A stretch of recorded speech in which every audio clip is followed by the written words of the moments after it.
In 2019, WeWork was about to become one of the most valuable companies in the world. Investors valued it at $47 billion. The company had offices in hundreds of cities. Celebrities, venture capitalists, and even some of the world's biggest banks believed it was the future of work. But hidden inside the company was a risk so obvious, so dangerous, that when investors finally noticed it, WeWork lost over $40 billion in value in just 6 weeks.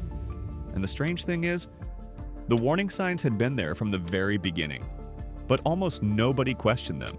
So how did one of the most hyped startups in history build a business that looked unstoppable, while secretly sitting on a ticking time bomb? WeWork began in 2010. Its founder, Adam Neumann, didn't just pitch a real estate company, he pitched a revolution.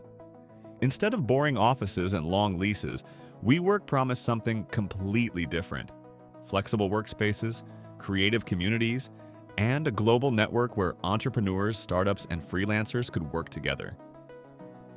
The idea sounded perfect for the modern economy. Companies were becoming more flexible. Remote work was increasing. Startups needed offices without committing to long-term leases. WeWork offered exactly that. A company could rent desks for weeks instead of years. And inside every WeWork building, there were sleek lounges, open workspaces, networking events, and free beer on tap. To investors, it looked like the perfect combination of real estate and technology. And that combination was powerful, because tech companies get much higher valuations than property companies. And Adam Neumann leaned into that narrative hard. He didn't say WeWork rented office space. He said WeWork was elevating the world's consciousness. It sounded vague, but investors loved it. SoftBank, one of the world's biggest investment funds, poured billions into the company. WeWork expanded at an incredible pace. New locations opened in city after city. By 2019, the company had over 800 locations worldwide. And on paper, it looked unstoppable. At first glance, WeWork's business model seemed simple. The company would sign long-term leases on large office buildings, then redesign them into trendy co-working spaces. After that, they would rent desks, offices, and meeting rooms to smaller companies. One big building, hundreds of tenants. In theory, it sounded brilliant. Instead of relying on one big corporate tenant, WeWork could rent space to hundreds of smaller businesses. That meant more flexibility and potentially higher profits. Investors believed WeWork was transforming a slow, outdated industry. The company wasn't just renting desks, it was building a global platform for work, and the numbers looked impressive.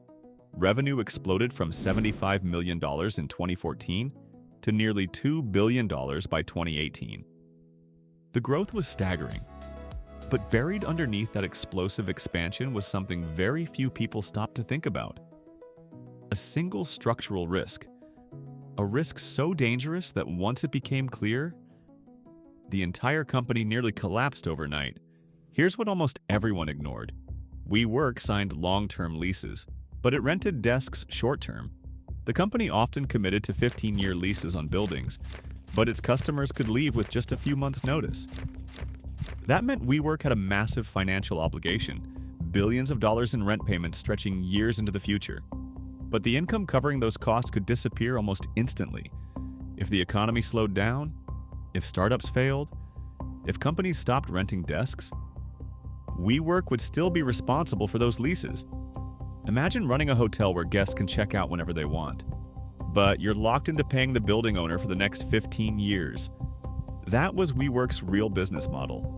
And during good economic times, it worked. Offices filled quickly.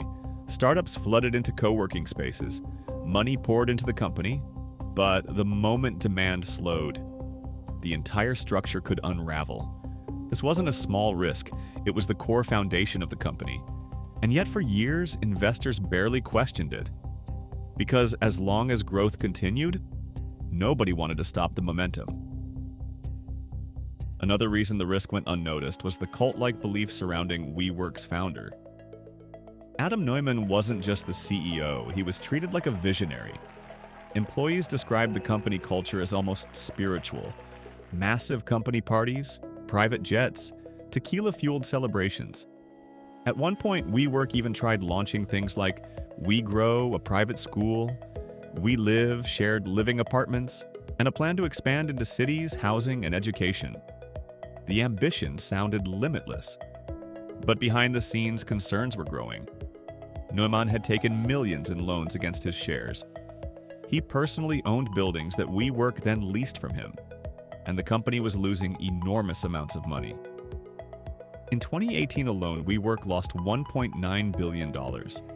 But investors didn't seem worried, because they believed one thing: growth would solve everything, until the moment the public finally saw the numbers.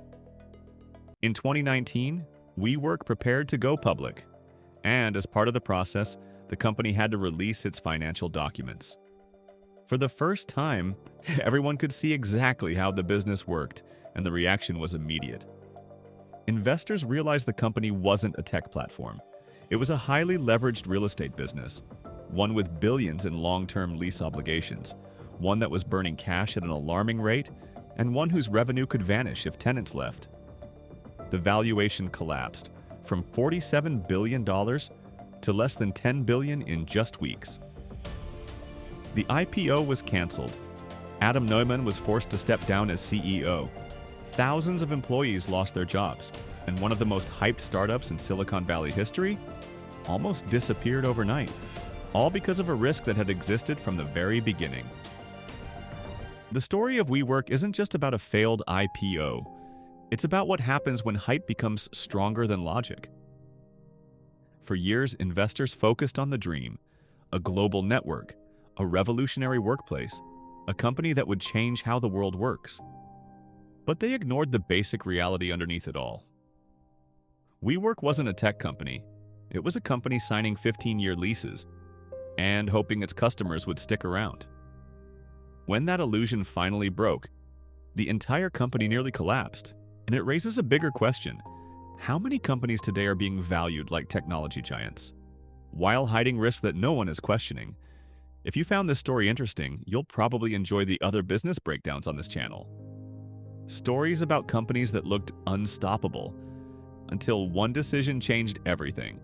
So if you enjoy deep dives into the biggest business failures in history, subscribe for more. And let me know in the comments, what company should I break down next? Because sometimes, the biggest business disasters start with a risk that everyone sees, but no one questions.